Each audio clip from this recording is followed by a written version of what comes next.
So guys, जैसा कि हमने पिछले एपिसोड में देखा कि आओचे ने गॉड बन गया था, पर उसे फेंग जिऊ का सामना करना था। फेंग जिऊ भी गॉड बनने के सफर में काफी आगे पहुंच गया था, पर वो एक एलियन था। उसका होली डीमन कॉन्टिनेंट से कोई नाता नहीं था, इसीलिए गॉडेस ने उसे रोकने के लिए पनिशमेंट टावर को एक्टिवेट कर दिया था, जहाँ 7 किंग्स उसका शिकार करने की कोशिश करेंगे। सबसे पहले ग्लूटोनी किंग ने उस पर हमला किया, जो उसकी पापों की शक्ति का इस्तेमाल करके खुद के गाँव को हील कर रहा था, जिससे ऐसा लग रहा था कि फेंग जिऊ से खत्म नहीं कर पाएगा। पर फेंग जिऊ ने अपने डोमेन को एक्टिवेट करके उसे पूरी तरह से खत्म कर दिया था, और फिर वो एरोगेंट किंग के हॉल में पहुंच गया था, जहां उसने हर तरफ से उस पर हमला करना शुरू कर दिया था। पर फेंग जिऊ उसके हमलों को आसानी से रोक रहा था और उसकी डिवाइन पनिशमेंट बॉडी को पूरी तरीके से नष्ट कर दिया था। फिर अब हम देखते हैं कि एरोगेंट किंग काफी घायल हो चुका था। एरोगेंट किंग बोलता है कि आखिर ऐसा कैसे हो सकता है कि मैं एक किंग मेरी डिवाइन पनिशमेंट बॉडी को एक कीड़ा कैसे नष्ट कर सकता है। फेंग जिऊ कहता है कि ऐसा लगता है कि अभी भी तुम सिचुएशन को समझ नहीं पा रहे हो। एरोगेंट किंग वापस से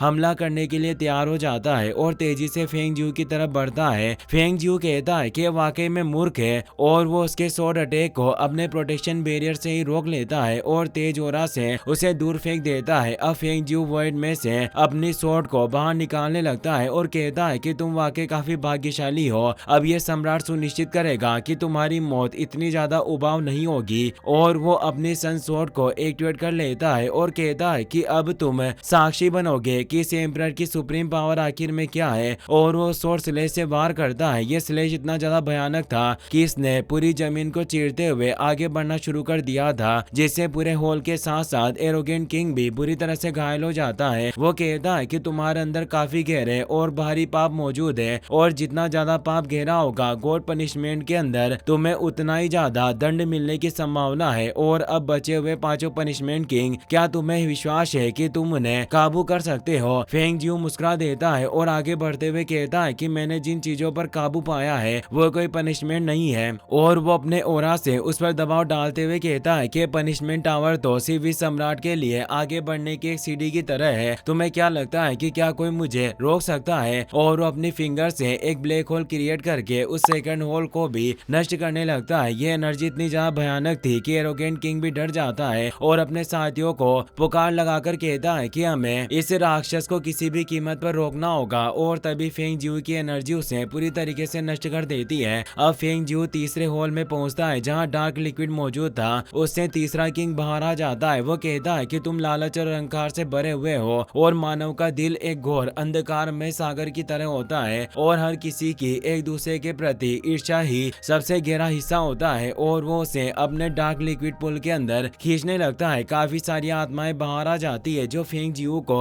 अंदर खींचकर मारना चाहती थी। उस फिफ्थ किंग का नाम जेलस किंग होता है। वो अपनी जलन की शक्ति से फेंग जिऊ को मारना चाहता था, इसीलिए वो कहता है कि मेरी ये जलन तुम्हारी हड्डियों को कुचल देगी, तुम्हारी बॉडी को खोखला कर देगी और तुम्हें अंतहीन यातना में घसीट ले जाएगी। और वो उसे ब्लड पूल के अंदर ले जाता है, जहाँ जेलस किंग की एक शेडो बाहर आती है, जो पीछे से अटैक करके फेंग जिऊ को खाना चाहती थी। पर फेंग जिऊ अपने ब्लैक होल पावर से उसे नष्ट कर देता है और उस ब्लड पूल से बाहर निकलकर जेलस किंग के सामने आ जाता है, जिससे वो बुरी तरह हैरान रह जाता है। फेंग जिऊ उसकी गर्दन पकड़ लेता है, उसे ऊपर उठाता है और अपनी एनर्जी से तड़पाने लगता है। वो कहता है कि इस एम्परर ने अभी तक काफी कुछ सुन लिया है, मैं तुम्हारी सुबह बकवास से तंग आ चुका हूँ। और वो अपनी तेज एनर्जी स्ट्राइक से उसे पूरी तरह से खत्म कर देता है। उसकी लाश से आगे कदम बढ़ाते हुए फेंग जिऊ कहता है, चलो अब इस गेम को और मजेदार बनाते हैं। और वो अगले तीनों किंग को एक साथ आने की अनुमति देता है और कहता है कि हिम्मत है तो आओ और मुझे रोकने की कोशिश करो।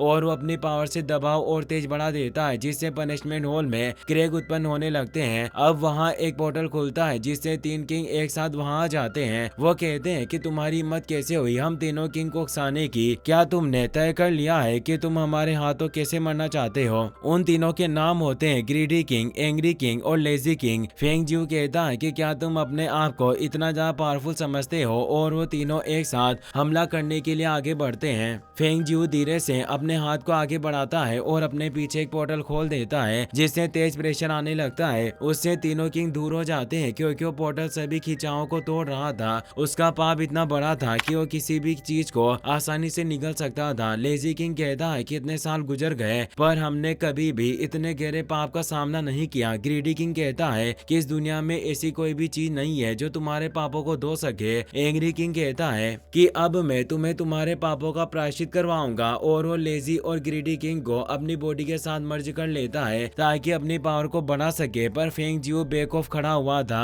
एंग्री किंग कहता है कि मैं तुम्हारे पापों को इस हेवनली पनिशमेंट टावर के साथ ही दफना दूंगा और वो हेवनली पनिशमेंट हॉल की इटर्नल हेल टेक्निक को एक्टिवेट कर लेता है, जिससे 3 हेड सामने आते हैं जो फेंग जियो को खाने के लिए आगे बढ़ते हैं। पर फेंग जियो ने रोक लेता है और कहता है कि सम्राट को पापों की रत्ती भर भी परवाह नहीं है, चाहे मुझे 10,000 पापों का ही बोझ क्यों ना उठाना पड़े, फिर भी यह सम्राट तुम्हारी लाशों को रौंद कर रहेगा और डिविनिटी को प्राप्त करेगा और अपनी ब्लैक होल पावर से उन हेड स्केलेटन को खत्म कर देता है और साथ ही एंग्री किंग को भी मिटा देता है। अब फेंग जियो कहता है कि अब सिर्फ आखिरी किंग ही बचा है। तभी नीचे से लस्ट एनर्जी उठने लगती है जो काफी ज्यादा डेंस होती है। उसके साथ ही फर्स्ट किंग सामने आ जाता है जो अपने डेगर से फेंग जियो पर हमला करने के लिए आगे बढ़ती है, पर फेंग जियो नुकीले वार से उसे पकड़ लेता है। फर्स्ट पनिशमेंट किंग बोलती है कि तुमने 6 ग्रेट किंग को परास्त कर दिया, पर मैं तुम्हें जरूर रोकूंगी और वो अपनी लस्ट पावर को एक्टिवेट करने लगती है। वो कहती है कि मैंने देखा है कि तुम्हारे रूथलेस दिल के भीतर अभी भी प्यार मौजूद है और कोमलता भी है। फेंग जियो उसका हाथ पकड़ लेता है, लेकिन लस्ट किंग अपनी लस्ट एनर्जी से फेंग जियो को एक गहरे लस्ट के सागर में गिरा देती है, जिसमें वो लगातार नीचे जाता रहता है। जब उसकी आंख खुलती है तो उसे मधुर धुन सुनाई देती है और हमें एक हरे भरे एरिया के बीच